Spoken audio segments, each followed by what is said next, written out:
Hey everyone, and welcome back. Today, we're diving into something that keeps a lot of us up at night. Cursed places. You know what I'm talking about, those old hotels, abandoned mansions, and historic inns that just feel wrong. They feel scarier than any horror movie, even when nothing supernatural is happening. The story is always simple. The place is haunted. Spirits roam the halls. Something unseen follows you. Spend the night, and you'll find out for yourself. But the reality is usually far more fascinating. It's a perfect storm of human history, old architecture, and the weirdest, most powerful machine on the planet, your brain. So let's start with the foundation. Almost every so-called haunted location begins with a real story. It doesn't have to be a gruesome murder, but it's often something emotionally heavy. A sudden death, a public scandal, a tragic accident, a bitter betrayal. We humans don't just see walls and windows, we attach meaning and memories to places. So when a building becomes tied to pain or mystery, it transforms. It's no longer just a building, it becomes a stage. And once a place is a stage, people can't resist writing new scenes for it. Then, the building itself joins the performance. Old houses and hotels are symphonies of strange noises. They settle. Wood creaks as it expands and contracts. Old pipes knock and shudder. Radiators hiss like they're whispering secrets. Wine finds its way through tiny gaps and turns them into eerie whistles. Elevators clunk and groan between floors. You'll hear a floorboard pop in one hallway, but the one right next to it stays silent. Even modern buildings have their quirks, but now imagine something built when engineering standards were, let's just say, a bit more creative. At night, those sounds hit differently. In the bright light of day, your brain easily labels them as normal house noises and moves on. But in the dark, in an unfamiliar room, when you're half asleep, your brain starts asking questions. What was that? Was that a footstep? Did something just move in the corner? Fear is essentially your brain's survival software, trying to keep you alive, and it's programmed to prefer a false alarm over missing a real danger. That's not a bug, it's a feature. It's the default survival setting. Now, add a little expectation to that, and you've got rocket fuel for fear. If someone tells you, watch out for room 12, that's the haunted one, your brain doesn't just sit there waiting for proof. It goes into hunting mode. Suddenly, you notice every single creak.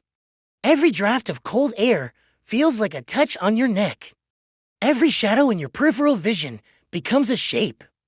You start actively scanning for meaning, and the second you find a maybe, your mind races to build a story around it. That's why scary places feel so much scarier when you already know the legend. The story literally primes your senses to find what they're looking for. There's also a huge factor people rarely talk about: sleep. So many ghost encounters happen in that strange, blurry zone between being asleep and being awake. You wake up suddenly. Maybe you can't move for a moment. You hear something that isn't there, feel a pressure on your chest, or see a figure that vanishes the moment you blink. That experience is absolutely terrifying, and it can feel completely real. It's also a well-documented phenomenon your body can create during sleep transitions, known as sleep paralysis. When a spooky story is already bouncing around in your head, your brain instantly supplies the explanation. It wasn't a sleep anomaly.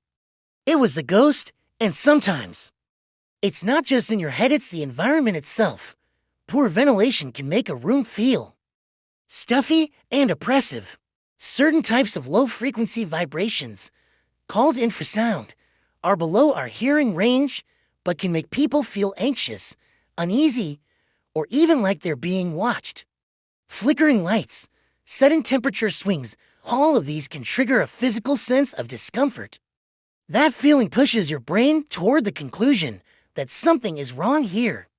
And if the local legend offers a ready-made answer, the explanation snaps into place like a magnet. Now, we have to talk about the part that nobody really wants to admit: marketing. Haunted is a fantastic business model. It sells ghost tours, themed rooms, merchandise, and clicks on videos. A hotel that's just old has to compete with thousands of other old hotels. But a hotel that's branded as the most haunted in the state? Now it's competing for your curiosity. Some places lean into their reputation gently, with a little wink and a nod. Others build their entire brand around it. Staff members are trained to repeat the stories. Guests arrive already excited and looking for a thrill. People film every hallway, hoping to catch something. It becomes a self-feeding loop. More visitors create more stories, and more stories attract more visitors. But this doesn't mean everyone is lying. Most people aren't making things up on purpose. They are genuinely interpreting normal events through a spooky lens, because that lens makes the experience feel bigger, sharper, and more memorable. Let's be honest, we don't just want a night in a hotel. We want a story to take home with us. So, why do some houses feel scarier than horror movies? Because movies are contained. You know it's fiction. You know the camera is guiding you. And when it's over, it's over. But a cursed place is different. You are physically inside it. You are alone with your own thoughts. You are hearing real sounds that have no visible source. And you are filling in all the blanks with your imagination.